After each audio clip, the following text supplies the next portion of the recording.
This is the Big Nasty. Yeah, Big Nasty, Hall of Fame Tampa Bay Buccaneer fan, baby. This is Mike Allstott, Tampa Bay Buccaneers, and you're listening to the Cannon Fire Podcast. Cannon Fire Podcast, brother. You ain't listening, and you're missing out. Woo!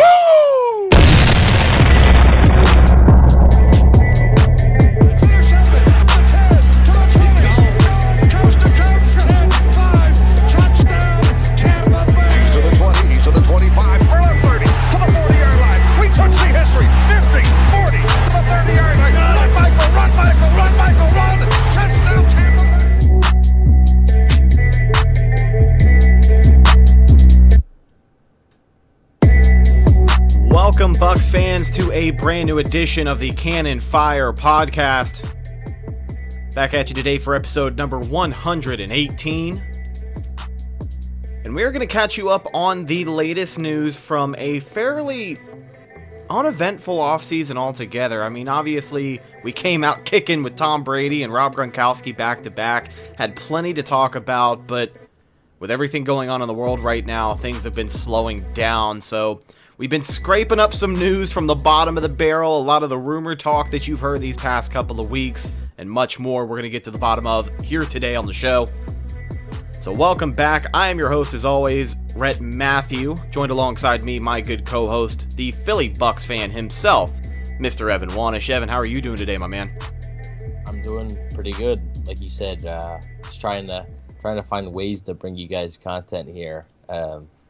It's difficult around this time of year because normally this is the dead period for the NFL anyway, but you normally have some sort of like sense of like, you know what's going to happen, and you just don't right now. Yeah, so like this you could have a season, you could not have a season. It could be filled with fans, it could have no fans. You just don't know at this point. This is that time of year where we're pretty much gearing up for training camp. OTAs have been done. You know, by now, you should have seen Tom Brady in a Bucs uniform throwing deep to Mike Evans. At least, you know, you got to see it when it isn't some drone flying over the high school campus they practice on. But, yeah, just not a whole lot of Buccaneers news. Of course, there has been plenty of talk on the NFL about the preseason. We're going to get into that here in just a second. And a lot of other rumors, but there was something that happened recently, and it supported this super team agenda is what I'm going to call it when it comes to the Bucs.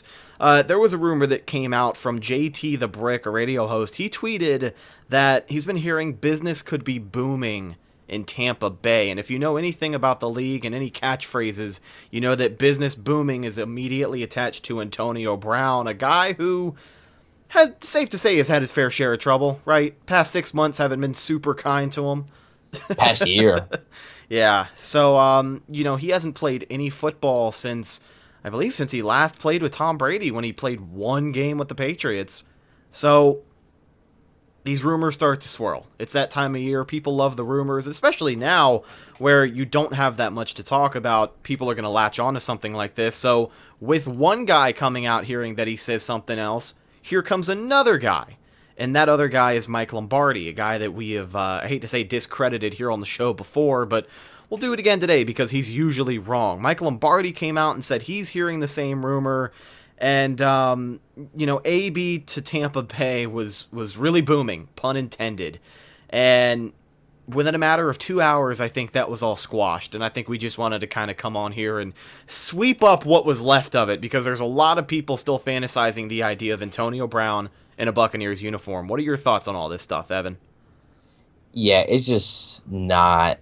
When a coach comes out and says, like, it's not going to happen, normally they're not going to change their mind, and that's what Bruce Arians did in March. So I think that this comes from Antonio Brown's people, I think, sort of wanting to generate more interest.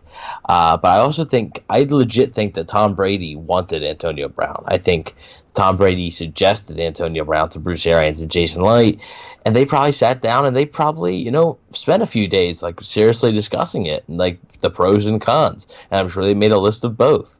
And that cons list likely was longer than the pros, and they decided that it wasn't going to work. And, you know, Tom may want it, but Tom got his boy Gronkowski. I don't think Tom's going to get his boy Antonio Brown here. Would it shock me? No, because this offseason can show you that anything can happen. especially one like this. In the year 2020, the way this year's been going, nothing would shock me at this point. But I'd be surprised. I think there's a difference between surprised and shocked. I would be surprised if the Bucs signed Antonio Brown, but I wouldn't be shocked. Were you shocked when they signed Tom Brady, or were you just surprised?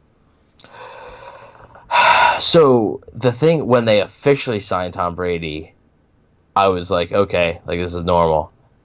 When I realized, when I figured out like it was a real possibility that they could actually do it, like 3 or 4 days before they signed him, yeah, I was like, okay, like, yeah, shocked. And the Gronkowski thing really shocked me too. So, yeah. But Antonio Brown just, the power of Tom Brady. That's why I'd say I'd be surprised, not shocked, because Tom Brady is a very influential person, and he is in that organization right now. And he pulled for Gronkowski, and he got Gronkowski. You know that Antonio Brown would be able to come on the cheap. It's at this point, I just don't see it happening, especially when the Bucs haven't even really gotten a look at Tyler Johnson yet. They really like Scotty Miller. Plus they have 2 wide receivers already who are probably better than Antonio Brown right now. So I do think that Brown is a good player, but he also comes with baggage. And I think that ultimately he's not going to come to Tampa Bay for that reason. And when those rumors first came about, that's what it boiled down to for me, was the baggage that came with AB. You brought up that, if Tom Brady was the guy in the building making the push, which it seems like it would make sense that he is, they're going to put up a list of pros and cons, and the list of cons as of right now, with all the situations he's involved in, is just way too long to really want to bring him onto this team and make it worth it in the long run as well, because, you talk about the talent at the wide receiver position. The bottom line is we just really don't need Antonio Brown. And I think when you got a guy like that, they didn't need Gronkowski though either. Exactly. They didn't need Gronkowski, and they made that happen because familiarity with Tom. He's the guy that made that push, so could it happen again? How much familiarity does Antonio Brown have with Tom Brady? Like, they played one game together. Come on. Yeah. Like, I don't... Like, a lot of people were saying, oh, this is just another move. I would understand if it was, like, Julian Edelman, sure. But not Antonio Brown. He played one game in a week of practice with him. Like, let's chill out on that whole familiarity stuff. Now, there are some free agent names that are swirling around Tampa Bay. Antonio Brown, of course, being the biggest one that you hear about. But I wanted to toss this over to you, Evan. There is still some time for the Buccaneers to secure some free agent help, no matter where it is, whether it's at the outside linebacker position, in the defensive backfield, or hell, even if they wanted to sign another quarterback. Are there any other free agents floating around that you see attached to Tampa Bay and could be a possibility? Well, the two... I should say the biggest name, I think, besides Antonio Brown, is going to be Clay Matthews. That's just the name that a lot of people, link with the Bucs right now, because, Clay Matthews went on the Pat McAfee show, I believe. I'm not sure what show it was. I think it was Pat McAfee. It was the show that he does with AJ Hawk as well, I'm pretty sure. Okay, yeah. And he basically said that, he had some interest in coming to Tampa to play with Tom Brady, and that got a lot of people wondering, hey, you got to know that, like, on this very show, like, probably, 6-7 months ago, I campaigned for the Bucs to somehow get Clay Matthews this whole season. I said trade like a 5th round pick. Now he's free and you can get him. Mm-hmm. I feel like he wouldn't come in and save the day, but he'd give you a nice pass rush help, a veteran leadership, and I think they desperately need pass rush help. However, Pewter Report put out a recent mailbag. Mark Cook put it out, and somebody asked a question about Clay Matthews, and Pewter Report had basically said that they had learned that the Bucs right now do not have interest in Clay Matthews. So I wouldn't bet on them doing that, just because they're tight against the cap, and Clay Matthews isn't going to play for free, So the two other names, I'm looking at 2 outside linebackers. One's going to be too expensive, probably. Greg Allman actually mentioned both these guys the other day. Marcus Golden, who was with the Cardinals, and the Bucs actually had interest in him last offseason, but he signed with the Giants. And then he had, I think, 10 sacks last year with the Giants, so he's looking to cash in a little bit. That's probably why he's still in the market. So that's not likely to happen. But the other name is Kareem Martin, who played with the Cardinals as well. So he played with Todd Bowles and Bruce Arians. That's a possible fit. Also, they could bring back Sam Acho. I think Sam Acho is has a real case to be brought back because they need some depth there. As far as any other position, maybe offensive line, maybe like the interior offensive line, backup center, maybe. Because if Jensen goes down, I don't know how much they really have. But other than that, like if they add anybody, I would expect it to be an outside linebacker, and I would bet on a guy like Kareem Martin or Sam Acho. So, and a common theme that you had brought up there is I think I had seen Greg Allman say this a couple of days ago. If the Bucs are going to make a move on any free agent at this point, I think familiarity with the coaching staff is a big name of the game. So expecting a lot of guys who were former Cardinals, played with Todd Bowles and Bruce Arians in the past. Kind of connections to be made there is a big factor in bringing those guys in. But we brought up a little bit of the offensive line, outside linebacker, wherever you think they need help. You sent me a text a little while ago, and you said, I think I've got a real case for the Buccaneers to sign this guy on the next show. And I wanted to address that right now because I think this is a major talking point, and it's one of those things where we've talked about the Buccaneers quarterback situation before. Are there any free agent moves that they could make coming up to this season that'll impact this season only? No, not really. But the interesting thing about what you had texted me is it's a move to secure the future. And at this time, it's not a move that's really going to cost you a whole lot to make happen. And this is the case for a guy named Josh Rosen. What have you got, my man? I am very excited to hear this because I think there's a lot in this move that makes sense, and I think there's a lot that doesn't, but I'm excited to hear your take. Okay, so Josh Rosen is playing on the Dolphins right now, so the Bucs would obviously have to trade for him. Now, I know what a lot of people are thinking. When you think of Josh Rosen, you think of the guy who was drafted in the top 10 and then got traded after 1 year because the Cardinals fell in love with Kyler Murray and never got a shot or failed his shot in Miami, I should say. But that's exactly the reason I'd want to bring him on. This guy had the talent. I believe he had the talent, to be drafted in the top 10. I thought he was worthy of that pick when they drafted him, and I believe 2018. I believe he was worthy of that pick. And it sucks, the situation he was put in, because that team in Arizona was not good. Yep. And they started Sam Bradford like the first 2 weeks of the season, and it went awful. And then they put him into the fire, and lo and behold, it doesn't go great. So, and then he's a victim of Fitzmagic in Miami. Of course, well, everybody eventually is. I think every good quarterback at some point in their career has to be a victim of Fitzmagic. Am I right?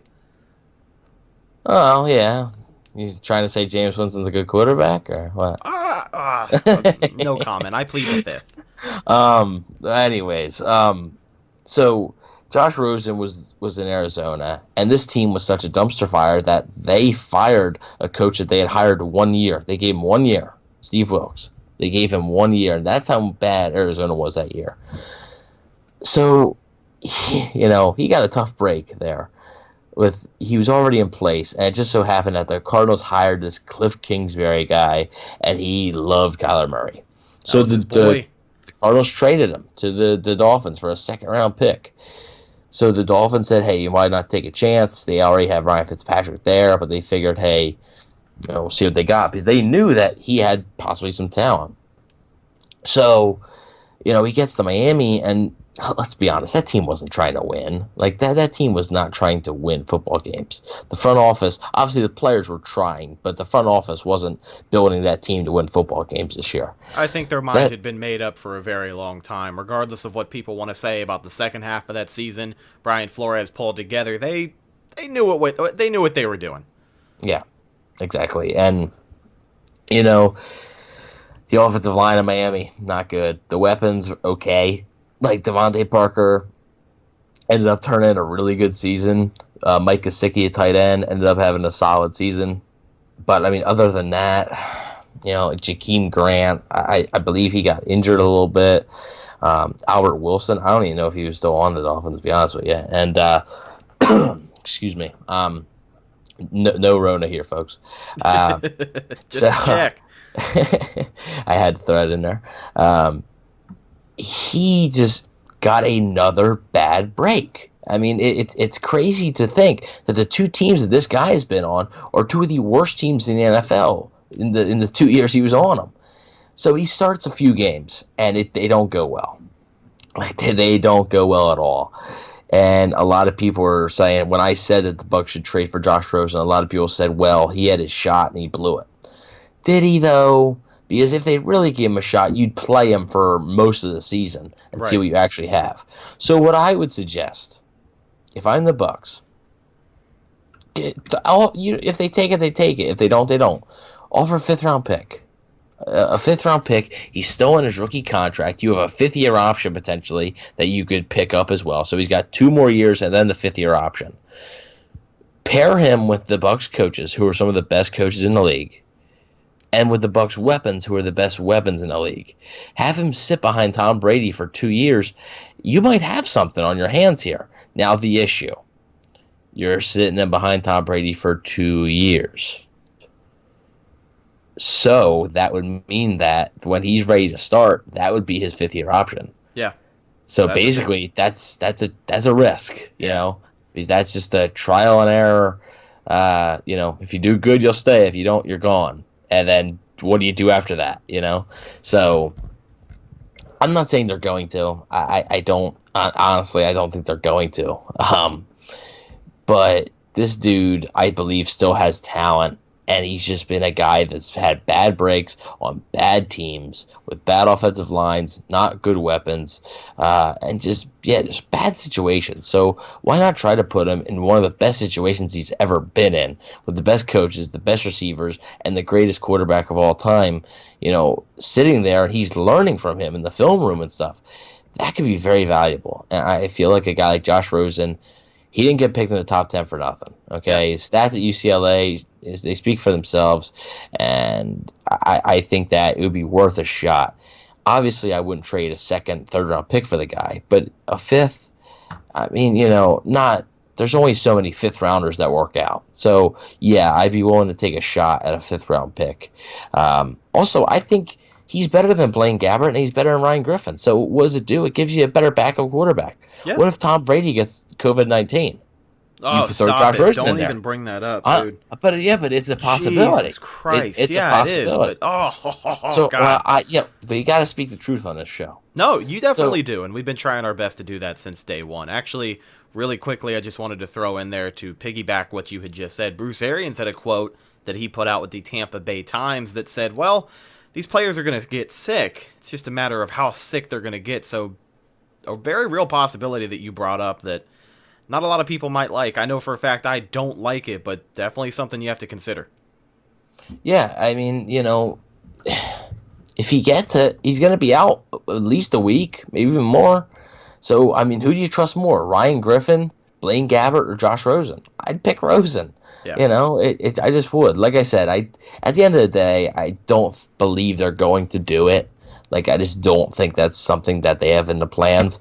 I don't know what the future is a quarterback, right? In an ideal world, sure, you land a guy in the first round that you can groom and boom, right there. Yeah. But there's so many other factors that go into that, and I'd be willing to take a chance on a guy like Rosen. That's pretty much my opinion on it. What are your thoughts on the whole Josh Rosen thing? Well, one thing that you had just brought up was making that transition through the draft, drafting a guy in the first round next year or the year after that can sit behind Brady and do all the same things that Rosen would do, but you also kind of have to think about where the Bucs are going to be if this all turns out the way that we want it to. If the Bucs make a deep playoff run and they're obviously not sitting in the first 20 or 25 picks of the first round, then there's not going to be that many stud quarterbacks that immediately stick out to you on the board. Obviously, you're going to have your guys that trickle into the first, second, and third round, as you typically do every now and again. But with a guy like Rosen, if everything plays out for the Bucs, it's just another one of those moves that, in hindsight, can say, look, we got this guy for dirt cheap, and everything works out hunky-dory, right? So that's another reason why I like that, is because the Bucs don't have to give up a lot of capital on their end to take a chance on this guy. He's a top 10 pick. He has been kind of screwed out of any starting job he's had because, of course, you know how bad that Cardinals team was, and then you brought it up, his situation in Miami where he got what the Cardinals did to Fitzmagicked. him wasn't fair. That's not fair. Yeah, no, it's You definitely not. you don't throw a rookie quarterback in with the worst team. That Cardinals team had the number 1 pick, so that was the worst team in the NFL, and you just trade him away. You don't even give him 2 years, 3 years. You give him 10 games and that's it. That's not fair. Yeah, well, when you're putting your franchise on the shoulders of a guy like Kyler Murray that you draft number 1 overall, it's kind of hard to sit there and say to Josh Rosen, the top 10 pick from the year before, hey, man, we're just going to need you to sit out, and if this doesn't work, maybe we'll call you back. It's awkward at that point.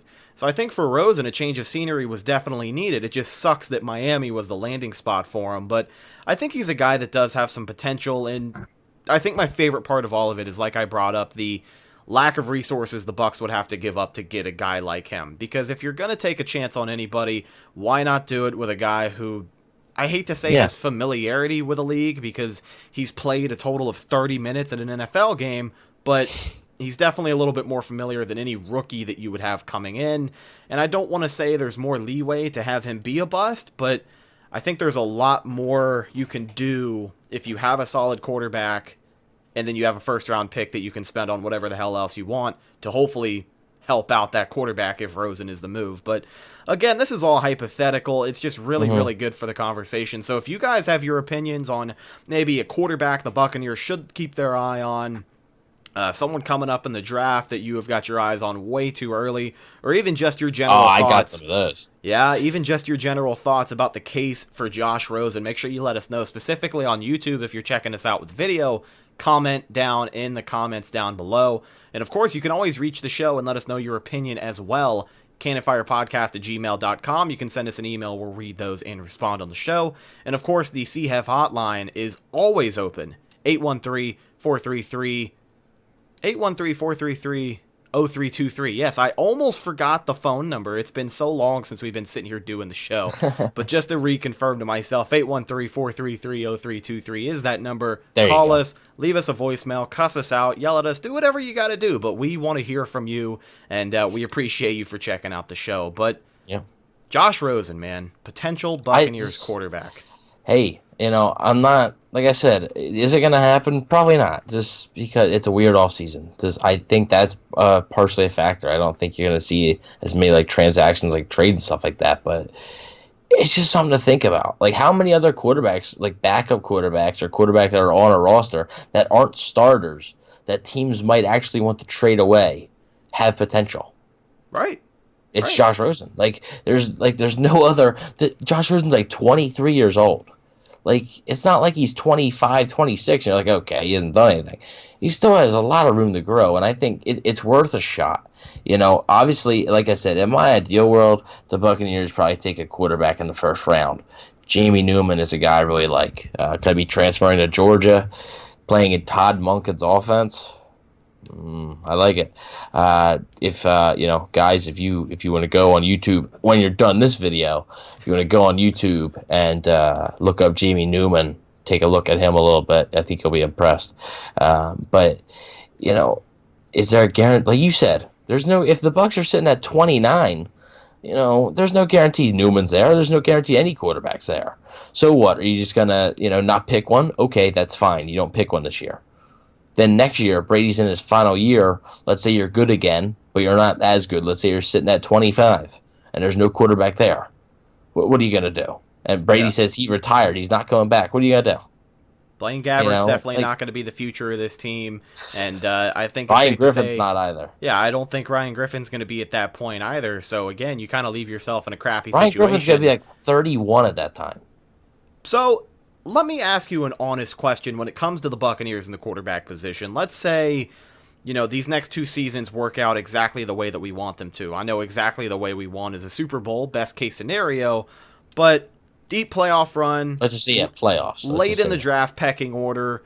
What year or when do you think the Bucs should focus on the quarterback position? Because, we can sit here and talk about the 2-year window. You've got 1 year in the draft to maybe push it off, and then the next year after that, if you're still in a good spot, you might end up being screwed because you waited a little bit too long. So in a perfect world, where should they address this and win? To me, it's this upcoming draft. Yeah. Yeah. To me, it's this team. I think is good enough to where you don't need to add. There's this offseason. This obviously, if the season ever happens and there's an offseason, you're gonna realize that looking at the Bucs roster, there might not be that many holes. Yeah. So like what, you just gotta draft a player to draft a player? No, you draft a player for the future, and you draft a player, for your future. The Chiefs had Alex Smith, and they drafted the almost billion-dollar man, Patrick Mahomes. Good God Almighty! By the way, can we just take a moment?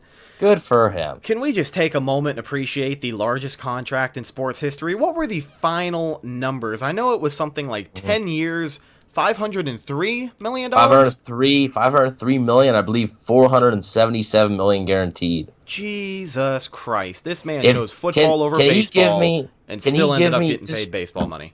Give me 5% of it. I'll take 5%. Listen, that's all I Pat, need. if you ever need any advisory, if you ever need to find out just anything you're ever curious about, I can Google whatever you want for 0.5% of what you get over the next 10 years. Let's call it a deal. Pen to paper. It's a done deal. It's all good. It's all good. So they drafted him when they had Alex Smith. The Packers obviously drafted Aaron Rodgers when they had Brett Favre. They just drafted Jordan Love when they have Aaron Rodgers. They're a team that's thinking that way, and I think that's smart. Obviously, with the Packers right now, it's a different situation, I think, because Rodgers has like 4 more years on his contract, so it was a weird one. But with the Bucs and Brady, it's a clear landing spot for a quarterback next year. And I think like a guy like Jamie Newman, the fact that there might not be a college football season, that might help the Bucs case with Newman, because Newman's a guy I feel like if there's a season, he's going to impress, and he ain't going to be there at 28, 29, whatever. But if there's not a season and people are going off, just uncertainty, you might be able. Obviously, is it a huge risk? Yes. But any player, I don't care. Any player has a chance to be a bust. Any player you draft does not matter. There's no sure thing. Okay, so you draft him, and you could have a steal. People could be looking at that in 3 years and say, "Wow, Jamie Newman should have been a top 10 pick, and the Bucs got him at 29." Like, you could be talking about setting your franchise up for the next 10 years after Tom Brady. So I think that's smart. I don't think it's responsible to go into the second draft when Brady's in a contract year and you don't know what that quarterback class is going to look like. And I think it's very risky. Yeah. So it's one of those things that you're just going to want to get out in front of much sooner rather than later. So ultimately, we've got a whole year to see how the Buccaneers play this. And at this point, we'll even see if there's football at all this season. But let's move on to that discussion. Also, I wanted to ask you a question. Go ahead. So I'm going to try to keep this as short as possible, and I want your answer to sort of be the short answer too, because it's a little bit of a complicated question. So if there's no season, right, there's going to be a draft. So there's going to be 2 rookie classes. You're going to have to expand the rosters. Like you just are. You're going to have to expand the rosters to, like, maybe instead of 53, it's like 58. Yeah, or no, it's like 58. That's only 5 more players. Yep. You can have a draft class. You can sign on your draft class. Maybe like 63. Maybe put 10 extra roster spots. And then maybe you expand the draft, even have it like 10 rounds. Because not as many undrafted free agents are going to be able to get the chance to sign a deal. Yeah. I think that would happen. Or what do you think would happen? Because I assume they're not going to put off the draft. Where are these college seniors going to go? Well, they got to take off a year and then enter the draft? No. Right. So if there's no season, you're still going to have a draft. And I think the whole thing with contracts, those contracts can just be, hey, put it instead of 2020, 2021. Yeah. I think that's easier than conducting a draft. Take a year off, we'll sign you, and then we'll figure everything out once you get back. That kind of thing seems like it would make the most sense. But I will say this about your proposition. I don't know if that's the word to use here, but I will say this about what you have said about no NFL season. We were just about to talk about some of the cancellations that are happening, and the end game of all of these cancellations across the league is to have a season. And I still personally believe that regardless of what people say, regardless of if there are fans in the stands or not, I believe the NFL will play one way or another. There was an idea that someone had posed that said, fly all the teams over to Europe, have them self-quarantine for 2 weeks, play a football season, and then fly them back. I think that's an incredible idea. I don't. No? Why not? I don't. I think that would be just weird. The challenges of the time zones. I feel like, the revenue and stuff, I mean, the owners wouldn't like it at all, probably.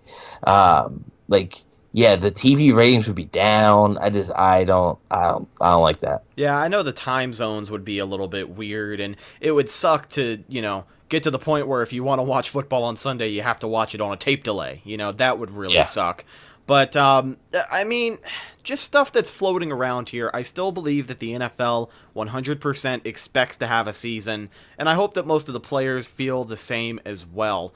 And I know that... Well, Tom Brady's definitely not opting out. Because definitely not. If this dude isn't scared to hold, workouts with 15 other guys, he ain't opting out. So. He is already saying the only thing we have to fear is fear itself. Yes, that's a Tom Brady quote. Nobody else said that in the history of the world. Nobody else. Don't look it up. Yep, don't Google it. That is Tom Brady who said that. But that's his whole attitude towards this. So I have to imagine he is instilling this mindset in a lot of his teammates, because you know how Tom Brady has that effect of making people around him better. I'm sure there's a lot of people who are ready and excited to get to work. I feel like they're scared to say no, because Tom Brady will show up at their house and order them to play. Right? I feel like they're like pressured to play. They're like, Tom, are you playing? Yeah, aren't you? I wasn't going to. Well, you are now. Okay. Right, exactly. He's definitely a guy who is not going to shy away from any risks that can be had of an NFL season. But let's transition into this second half of the conversation about what if in the NFL season and what they've started to do already. Sorry I didn't answer your question that great, but that is also another situation that leaves you guessing. We could almost have a full episode just on that. So. Right? Maybe we should. Not a lot to talk about. But let's get into this really quickly. So we talked about the NFL starting to cancel things, and it started with the Hall of Fame game. That was the first official game that they had canceled. Moving on from that, the NFL shortened the preseason from 4 games to 2 games, and by doing that, they cut off the schedule weeks 1 and 4. The NFL's preseason has already been shortened from 4 to 2 games, but at this point, do you think it could disappear altogether? The NFLPA has really been campaigning to just have no preseason at all. And there was another report that came out that says players are expected to report to training camp July 28th, with the preseason being cut or even just, cut in half or cut out entirely. You have to think of missed time that these guys are making up at training camp. How does this whole situation play out? Do you think we have a preseason at all, is kind of the question I'm posing here? Man, if you asked me a month ago, I would have said 2 preseason games. I would have said exactly what it is currently. I would have said it would probably be 2 preseason games. But now, man, I want to say 1 preseason game, but I don't even think there's gonna be 1, because in my mind, the players would be the one that would want the preseason game, but they actually don't. So, I always thought, I was like, okay, the players are going to want at least a game to get sort of warmed up. Basketball, they're finishing out the regular season sort of as exhibition games. Baseball, everybody's playing exhibition games before they play the regular season. Hockey, they're playing, the play-in games and round robin tournaments, stuff like that. I figured, okay, these guys might want a little tune-up game. Doesn't seem like it. So I'm going to guess with no preseason at all, I do think there will be a NFL season. I truly believe that. And if fans are allowed, I believe it will be at a very limited capacity. We were talking before the show about the Ravens. Their stadium holds 77,000 people, and they announced today that if there are fans allowed in the stadium, they will only be allowing about 14,000 people into the stadium. So Raymond James Stadium holds about 65 65,800. 66, I think. Okay, I think it's yeah. 65,890 is the official thing. So I looked it up earlier. So that would be close to like 13,000, 12,000 people in a stadium for a Bucs game. So, I mean, if there's fans, that's what it would be. But I don't know, man. So right now, if I had to guess, I would say there's no preseason, but the Buccaneers are playing on, what is that, September 9th or whatever, something like that, in New Orleans against the Saints with probably no fans. I would probably say no fans, but Yeah. if I had to guess, but no, you never know, because the thing is, we just don't know with this thing. We don't know what this thing's going to do. A lot of people thought, it might be going by the summer. A lot of people think, oh, it's going to be here till 2022. Nobody knows. Okay, nobody knows, and there's been talk about pushing the season back a month. I don't see what that does. That could even worsen it, because if it's supposed to get worse in late November, early December, around there, you'd be playing less football if you push the season back a month. So I don't get that. You can't play in the spring, because these guys are not going to be able to, play 2 seasons in a calendar year. Right. If you're even thinking about playing in the spring, you might as well cancel the season. If this is, the Pewter Report guys yesterday, I was listening to their podcast, and they brought up a good point. Eventually, let's say you do play it in the spring. Okay. You're not going to be able to play in the fall. So what, football's going to become a spring sport now? Because the only way you can get it back in the fall is if you end up skipping a season. You have to skip a season eventually to get back on track. So if you're going to skip a season, why not just skip this one? So I think there's going to be a season? Bottom line, yes. Do I think there's going to be fans? No. Do I think there's going to be a preseason? No. So that's my official stance. Could it change in 2 weeks? Absolutely. Because like I said, with this virus, these numbers could skyrocket into astronomical numbers, or they could really start to go down. And maybe there's a vaccine, found in October, November, and they're able to get treated, and everything could change. But right now, that's my stance. Sorry for the long, rambling answer. No, you're good. I know there is a lot of news going out lately about an experimental vaccine that's going on that could potentially open doors for more stuff. No word on that. But of course, to everyone listening, you guys know that if we find out any more information on the NFL season and where it is, we'll definitely be here to let you know. But let me bring this question to light. You brought up the possibility of no preseason at all, and I think a lot of the players would definitely prefer it that way. The old thing for years has been, well, the older players, the veterans, they hate the preseason. They would much rather do without it. You've got 4 more extra games with more chance of injury for your starters, which is not that great. But at the same time, the storyline that develops in games 2, 3, and 4 of the preseason is a lot of those younger guys on the team. A lot of the undrafted free agents, a lot of the later round draft picks who are really just fighting in those positional battles. What happens to those guys if there's no preseason? Obviously, maybe during training camp you can find some things out, because I have to imagine with no preseason, you have more time for training camp. But if they cut out the preseason altogether, what does that adjustment look like? And where does that leave those guys kind of caught in the middle? Yeah, undrafted guys, I don't know. Because there might be some solid football players that are just going to be cut and they never play the game. It's a crappy situation for them. I would assume draft picks, like actual draft picks, if there's no preseason, will get the benefit of the doubt and probably stay on the team.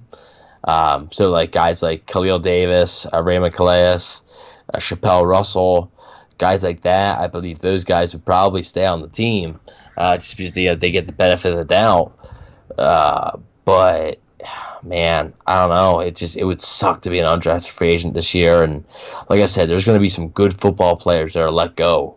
That team's just, they might think they have, potential, but they haven't seen them, so they got to cut them. And it's going to suck. And there's going to be a ton of those guys. Maybe there's a few that are kept by teams, but most undrafted free agents aren't even going to get a shot and are going to get let go. Yeah, and it's a shame, but It's just the nature of how things are right now. It is a crappy situation, and it sucks of all things. I know plenty of people have said it. I'm going to say it one more time, but it sucks so goddamn bad that Tampa Bay signs Tom Brady. They get Rob Gronkowski out of retirement. They're able to franchise tag the NFL sack leader the previous season. The pieces are there for this team to make a run, and of course we have to just deal with everything right now. So it is day by day. Whenever there is more information, we will let you guys know. And as of right now, just remain hopeful for a football season, because I know that from the inside to the outside of the NFL, from bottom to top, they all want a season. The players want a season, the fans want a season, regardless of if they're in the stadium or not. It's all about this. It's all about money. That is exactly. It's all about how much money is going to be lost at the end of the day. You know, teams are already going to be losing a bunch of money on ticket sales, and I'll be honest, for months, this is why I didn't commit to buying myself a season ticket, because I just didn't know if I was going to be in the stadium at all. And, you know, we're getting closer to finding that stuff out. Teams and, you know, players lose that money too. Yeah. You know, it's just, teams aren't getting paid. How do you expect the players to get paid? So, like you said, everybody wants a season. Baseball has figured out a way to have a season. They're going to be arriving here shortly. Hockey has figured out a way to finish the playoffs. Basketball has figured out a way to finish the playoffs. We'll see if it gets shut down. Hopefully it doesn't. We at least know that it's going to start, at least. Yeah. There's going to be a start to it. Football needs to find a way. Yeah. It's at the end of the day, it's going to sound like horrible, but money is everything. These, you know, the players and the owners, it's all about money. That's what the biggest, you know, money can impact a lot of different things. And I will say this to wrap things up before we get out of here. Folks, if you want football this fall, if you want college football with fans in the stands, if you want to just be at a tailgate atmosphere with your friends and have a football game to look forward to, just wear an effing mask. It's all you got to do. You know, I don't care what you have to say about any of the baggage that comes with it. It's not just for you. It's for the people around you. And, you know, I've actually been out of town the past couple of weeks, and I went to a small town in Tennessee where they haven't had any new cases in 2.5 weeks. And I still saw people wearing masks. I didn't see everybody wearing masks, and it was a nice change of scenery. But with Tampa, with a hot spot like Florida and any other major city that people may find themselves in, just be responsible, be careful, stay safe, wash your hands, and wear a mask so we have some football to talk about in the fall, and so that this show has a whole reason to continue, because at the end of the day, no football, you know, it's kind of hard to have a show. If there's no football, I've thought about this. We might just like poll you guys on what you guys want to see, and we might do like 2 shows a month or something. Like, it wouldn't be a lot, but it'd be something. It'd definitely be something we'd have to figure out, but all of that cannot be possible, hopefully, if everybody just stays safe and we're really cool about it. Absolutely. Like, we're really good. You know, over in Europe, it's interesting over there because a lot of their teams rebooted, their leagues rebooted, and they're like wrapping up their seasons because they've done such a good job over there. So maybe the U.S. can turn it around. I don't know. I don't have that much faith, but fingers crossed for a football season. And of course, if we find out anything else, we will let you guys know. But ladies and gentlemen, that's just about going to do it for this episode of the Cannon Fire Podcast. I truly appreciate each and every one of you who tune into our show, whether it's on YouTube or any other podcast platform you can listen to us to. You can connect to the show, and you can find us on social media, Facebook, Instagram, and Twitter. All of those are Cannon Fire Podcast. Follow for all the latest updates on the Tampa Bay Buccaneers, rumors, news, and of course, any updates on the show. Anything we have planned in the future, you're going to find it out on those platforms first. You can follow myself on Instagram and Twitter at Redicus. If you follow me, I will follow you back.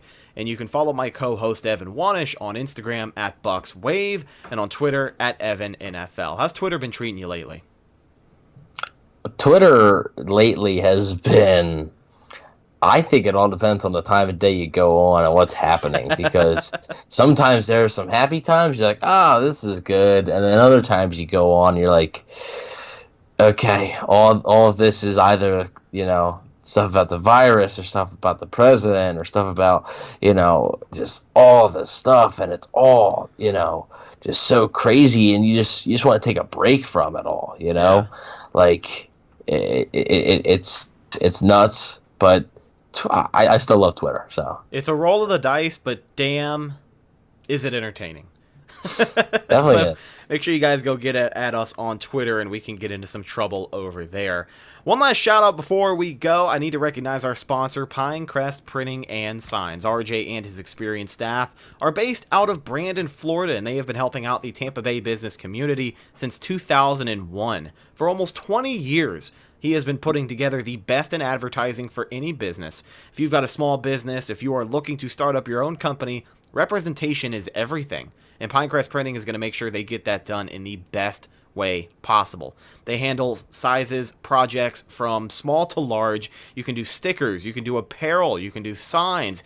Any branding that you can think of, they can get it done. If you want to get a CFP logo on a pair of Nikes, I guarantee you, call up RJ and he can get it done. By the way, if you call up Pinecrest Printing and Signs at any time and you mention CFP, you get 10% off your first order. So if you're looking to get a big batch of t-shirts, that's going to run you a little bit of money. But if you call them up and let them know that Rhett and Evan from the Cannon Fire podcast gave you their number, then you will get 10% off your first order. And that 10% goes a long way, trust me, because they make sure they handle all of our stuff, our stickers, our t-shirts, our branding, our business cards, all Pinecrest Printing and Signs. So make sure you give them a call, 813-684-5444, or you can go to the website, pinecrestprinting.com. Remember, you mentioned CFP, get 10% off your first order. I am Rhett Matthew, signing off from my good buddy and co-host, Mr. Evan Wanish, and we will catch you guys next time. Thank you for listening to our show, and go Bucs.